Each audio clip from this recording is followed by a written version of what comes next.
O necrotério de plantão. O necrotério ficava nos fundos de um hospital público antigo, construído numa época em que ninguém se preocupava muito com ventilação, iluminação ou conforto.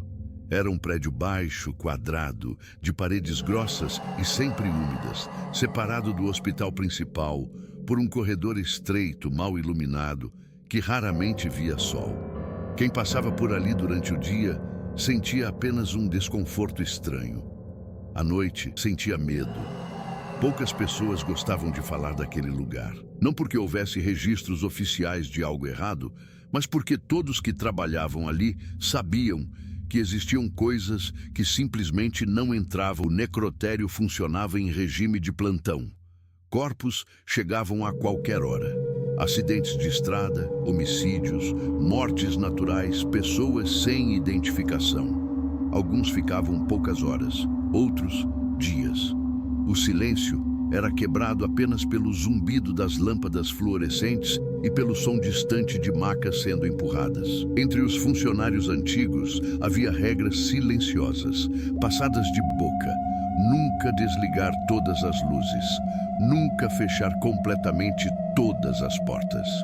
E, principalmente, nunca responder se alguém chamasse seu nome lá dentro. Carlos chegou ao hospital aos 28 anos, auxiliar de serviços gerais, turno da noite. Não era curioso, não era supersticioso, precisava do salário. No primeiro dia, recebeu poucas instruções. Limpeza de corredores, descarte de materiais, apoio quando necessário. Quando perguntou sobre o necrotério, ouviu apenas: se puder evitar, evite. Na primeira semana, ele percebeu algo estranho no ar daquele corredor. O cheiro não era apenas de produtos químicos ou decomposição. Era algo metálico, denso, como se o ar estivesse velho demais. Às vezes, mesmo com o necrotério vazio, ele tinha a sensação clara de estar sendo observado. Terceira noite, empurrava o carrinho de limpeza quando viu a porta do necrotério entreaberta.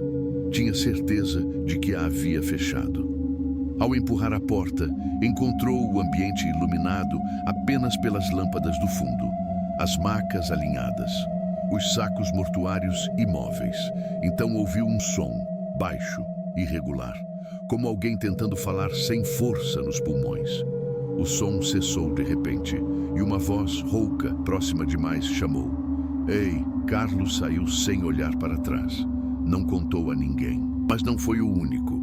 Com o passar das semanas, relatos começaram a surgir. Um vigilante jurou ter visto uma maca se mover sozinha. Uma enfermeira disse que um corpo estava quente horas após o óbito. Um técnico da perícia afirmou que ouviu batidas dentro da câmara fria. Nada era registrado oficialmente.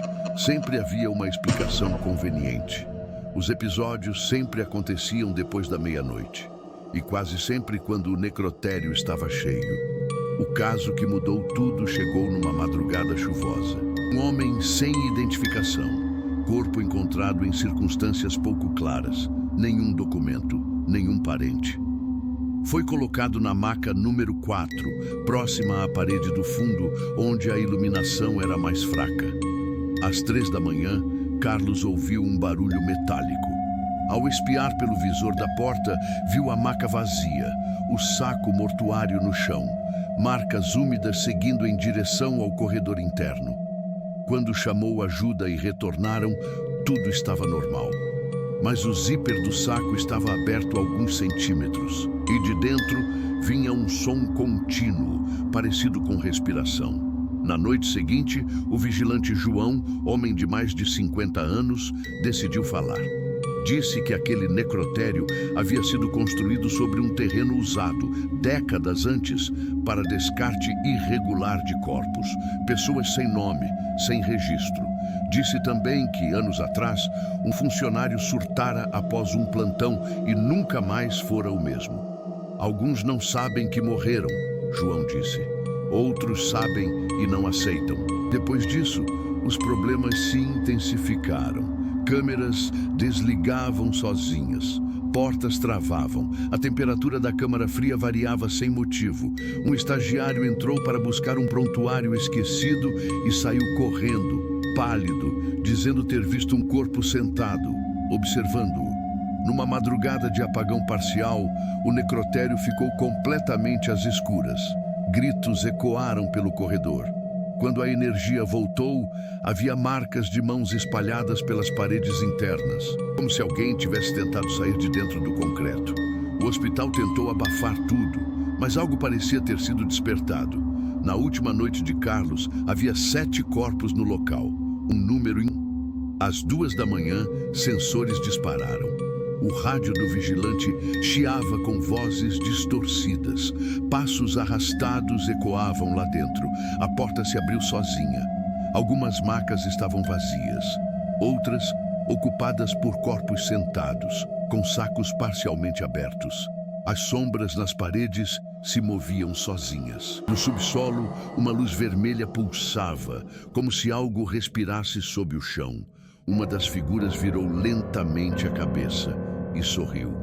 A porta se fechou violentamente. Ouviram batidas, arranhões, sussurros sobrepostos. Quando conseguiram abrir, o necrotério estava vazio.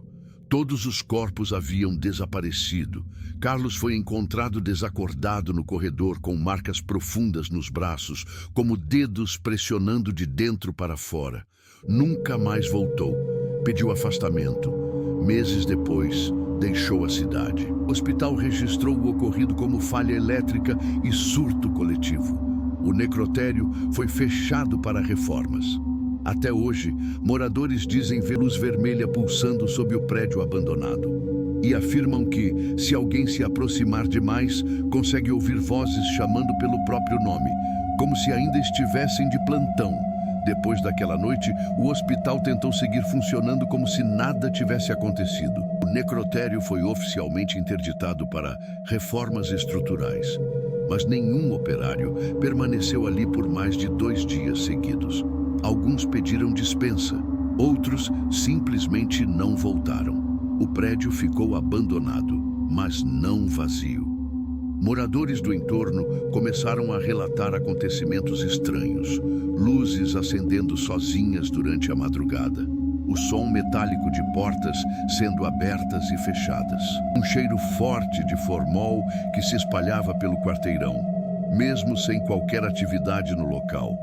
Um vigilante novo, que não conhecia a história, aceitou o turno noturno. Na primeira semana, disse que ouvia passos no corredor que ligava o hospital ao prédio antigo, mesmo com a ala fechada.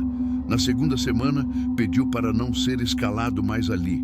Na terceira, desapareceu durante o plantão. Foi encontrado horas depois, sentado no chão do corredor, encostado na parede, repetindo a mesma frase, sem parar. Ainda não é a minha vez. Ele nunca mais conseguiu explicar o que viu. Carlos, longe dali, começou a ter sonhos recorrentes, sempre o mesmo. Ele caminhava pelo necrotério escuro, chamando por ajuda. As macas estavam vazias, as paredes respiravam. Do subsolo vinha um som baixo, como um coração batendo lentamente.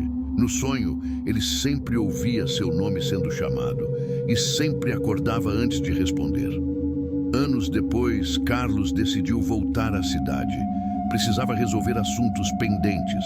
O hospital ainda funcionava, modernizado em algumas alas, mas o prédio do necrotério permanecia isolado, cercado por tapumes enferrujados. Numa noite chuvosa, tomado por uma mistura de medo e necessidade, ele se aproximou do local. A porta do corredor estava destrancada. Lá dentro, o ar ainda era pesado. As lâmpadas antigas não funcionavam mais, mas uma luz avermelhada pulsava sob o piso como se viesse de muito abaixo. Carlos sentiu o chão vibrar levemente sob seus pés. Então ouviu vozes. Não sussurros soltos, mas muitas vozes falando juntas, em tons diferentes. Algumas chorando, outras pedindo ajuda, outras apenas repetindo palavras sem sentido. Entre elas, ele reconheceu algumas. A voz do vigilante João, a voz do estagiário, a voz de pessoas que ele nunca conheceu. E, por fim, a própria voz Chamando por alguém, Carlos recuou, o coração disparado. Quando virou para sair, viu marcas nas paredes, silhuetas humanas, deformadas, como se estivessem presas dentro do concreto, tentando escapar. Uma das marcas parecia olhar diretamente para ele. A luz vermelha pulsou mais forte. Carlos correu, nunca mais voltou. Pouco tempo depois, a prefeitura anunciou a demolição do prédio antigo. Máquinas chegaram, operários começaram o trabalho. No primeiro dia, tudo correu normalmente. No segundo, uma escavadeira quebrou sem motivo aparente. No terceiro, um operário caiu dentro de uma abertura no subsolo e precisou ser retirado às pressas.